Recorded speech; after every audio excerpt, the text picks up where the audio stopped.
No human is perfect, and we all are bound to make some mistakes in our lives, but mistakes which could have easily been avoided, are not mistakes, but blunders. Especially, if you are the first Prime Minister of a newly formed country, and your actions will seal the fate of this brand new nation, and its people. And so in this video, we will highlight the blunders made by Pandit Nehru, which still haunts India and its people. The partition of India. After almost a century of fighting the British, India finally achieved independence in 1947. This era was marked by Britain's desperate attempts to divide India using communal violence, and India's non-violent response. At the end, British had to surrender, yet they ended up brainwashing Jinnah against India and its Hindu majority people. Jinnah dreamt of becoming the first Prime Minister of India, but after rejection from all major leaders of that era, Jinnah gave this situation a communal twist, and raised questions regarding the safety of Muslims in a Hindu-dominant country. The British wanted to utilize this situation, and divide India into two. The British hence put forward India's partition as the only solution to this problem. It was now Nehru's responsibility to ease the situation, by convincing Jinnah that India was a secular nation in the Mughal era, and thus will remain a secular nation in the years to come, but instead, Nehru found dividing a nation much easier, than negotiating with a person. And thus, he readily accepted the British solution of divide and rule, and India had to face a bloody partition. This also marked the birth of Pakistan, a nation which has been a permanent enemy and a constant headache for India, since its inception. Adoption of socialism instead of capitalism. Finally, after partition, India was free to frame the nation of its dreams. As the first Prime Minister, it was Nehru's duty to devise a framework to benefit India's rich resources to the maximum. And the best suited economy for India is a free market economy, an economy that urges every Indian and other economies of the world, a chance to play its part in India's growth story, an economy governed by the market itself and not by the government. This was the best suited economy for India, as considering the fact that India had no prior knowledge to anything, thanks to the British, and is also made up of a group of unique states, with its own unique features. So, allowing the market to govern itself in its own unique way, would have been the best possible solution. And thus, the formation of the United States of India with a free and open economy, would have been a more practical solution. Nehru was strictly against capitalism and open economy. He thought that capitalism will make people selfish, and thus was in favor of socialism. This would mean, implementing a very complicated structure of single set of rules, modified to work in different ways. This also meant making the government the supreme commander for all affairs. What Nehru failed to realize that, socialism will make the government selfish, which is even worse than people being selfish. Socialism is the route to corruption. And thus by implementing socialism, Nehru sowed the seeds of corruption in India. Nehru was a blunder himself. Nehru was a weird man. He was proud of the Indian culture, but lived a lifestyle of the British. He dreamt of a powerful Indian economy, but formulated a system to oppose it. According to Nehru, agriculture was India's strength, but did nothing to benefit the Indian agriculture. Nehru's aim was a connected India, but the condition of Indian roads and infrastructures were among the worst in the world.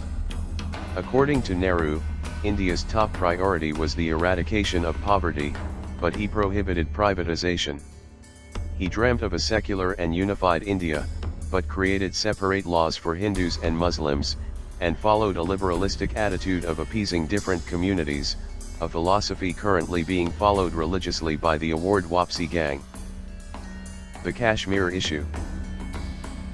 After independence, a number of princely states decided to become a part of India, at their own will. The responsibility of managing the merger of these states was given to Sardar Patel, and he was doing a fabulous job. One state after other was being merged in India. As like other states, the princely state of Kashmir, ruled by Maharaja Hari Singh, had opted to merge with India. But, Nehru opposed. According to him, Kashmir was a Muslim-dominant state, and thus Sheikh Abdullah will decide whether Kashmir will be a part of India or Pakistan, and not Maharaja Hari Singh. Pakistan utilized this opportunity to destabilize the region by provoking anti-India sentiments among the local Muslims. Pakistan used the partition to infiltrate militants into Kashmir to free it from Hindu rule. And thus began the violence of Kashmir, which continues till date. The Maharaja pleaded Nehru to take action, as he was losing control of his kingdom. But Nehru insisted on the release of Sheikh Abdullah. Having no other choice, the Maharaja went to Mountbatten for help. Mountbatten ordered the accession of Kashmir to India, and military to be flown into Kashmir to stabilize the region. Rattled by this, Pakistan declared an indirect war on India, just few weeks after its independence. The newly formed Pakistani army joined the conflict not to attack India, but to protect and help the militants attacking India and Kashmir. But, the Indian forces, or the ex-Royal Indian Army with experience of war, retaliated with full force. Militants and Pakistani army were losing ground fast. India was all set to acquire the Kashmir Valley. But in a sudden turn of events, Nehru went to the United Nations to resolve the matter. This shocked Sardar Patel. He had no idea why Nehru would seek help from the United Nations, in a matter which does not require any help from anyone. Further, there was absolutely no need to take an internal event to international level. But, acting on Nehru's request, the UN ordered forces of both India and Pakistan to maintain ceasefire and withdraw forces as soon as possible. Pakistan never maintained ceasefire, nor will it ever will. Where the Indian army stopped became the line of control. And thus the same situation is currently being repeated over and over again, till date. After all this mess, Nehru was not done yet. His overly affectionate behavior towards Sheikh Abdullah was marked by appeasing him to the maximum by appointing him the Prime Minister of Kashmir. Nehru appointed a special status to Kashmir by awarding sovereign and autonomous status to Kashmir, in the form of Article 370. As per this article, Kashmir has the rights to not follow the Constitution of India. All laws formulated by the Indian government regarding Kashmir will be passed by the government of Kashmir, and many other. But, even after so much appeasement, Sheikh Abdullah showed his true colors by again invoking the Azad Kashmir agenda, which continues till date. Rejecting permanent seat to United Nations Security Council. One of the most unbelievable feat of Nehru remains his decision of rejecting a proposal by both USA and USSR to make India a permanent member of the United Nations Security Council. This proposal was put forward considering India's long history of nonviolent and peaceful behavior. But, Nehru objected. According to him, the seat belonged to a country more powerful than India. That country was China. Nehru gifted the permanent seat to the UNSC to China. Even after China became a permanent member, USA still insisted India to join the club. But all efforts after that are being blocked by none other than China itself. Rivalry with China. While India was busy dealing with the Kashmir issue, China was busy confronting its Tibet issue. That time the revolt went violent. Followers of Dalai Lama refused to surrender under the Chinese army, which was trying its best to prevent the formation of independent Tibet. But, unlike India, China launched a full-scale offensive to bring Tibet under its control. Fearing a life threat, Dalai Lama tried to escape from China. But, China warned against any country providing refuge to him will meet serious consequences. Thus all neighboring country refused to accept Dalai Lama. But, Nehru stepped into the game. He accepted Dalai Lama with open arms. China warned India that accepting Dalai Lama will be considered as an act of war. But Nehru didn't bother and allowed Dalai Lama to live in India. This rattled China.